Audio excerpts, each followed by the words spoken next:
বিজেপিকে নিশানা মুখ্যমন্ত্রীর। উত্তরবঙ্গ সফরের পথেও বিজেপিকে নিশানা মুখ্যমন্ত্রী মমতা বন্দ্যোপাধ্যায়ের। বললেন উত্তরপ্রদেশে সবথেকে বেশি ভুয়ো জব কার্ড রয়েছে, তবুও কেন্দ্রের সরকার উত্তরপ্রদেশকে টাকা বন্ধ করেনি, বাংলায় টাকা বন্ধ করেছে। কেন? যারা পকেটমার তারাই পকেটমার বলে বেশি চেঁচায়।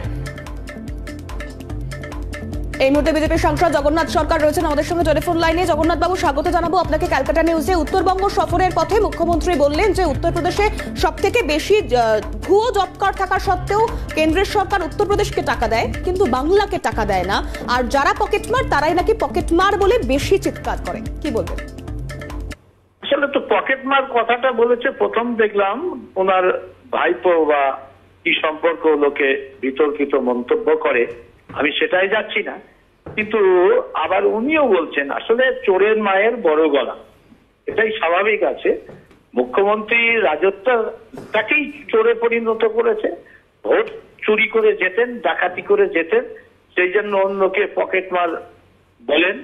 আসলে সেই নদীর দুপারে দুজন, একজন সাধু আর একজন চোর বাস করে। চোর সাধুকেও চোর ভাবে, আর সাধু ওই ওপারে যে চোরকে তিনি সাধুই ভাবেন। আসলে কৃষ্ণ কেমন যার মন যেমন, তা মমতা ব্যানার্জি অবস্থাটা তাই। তিনি চুরি করে অপরকে পকেটমার বলার জন্য তৈরি হচ্ছেন। মানসিকতা এটা মুখ্যমন্ত্রী সরকারি চেয়ারে বসে কত নিচে নামতে পারে, বাংলার কলঙ্ক। ধন্যবাদ জানাবো আপনাকে আমাদেরকে সময় দেওয়ার জন্য। জগন্নাথ সরকার বিজেপি সাংসদ, কথা বলছিলাম তার সঙ্গে।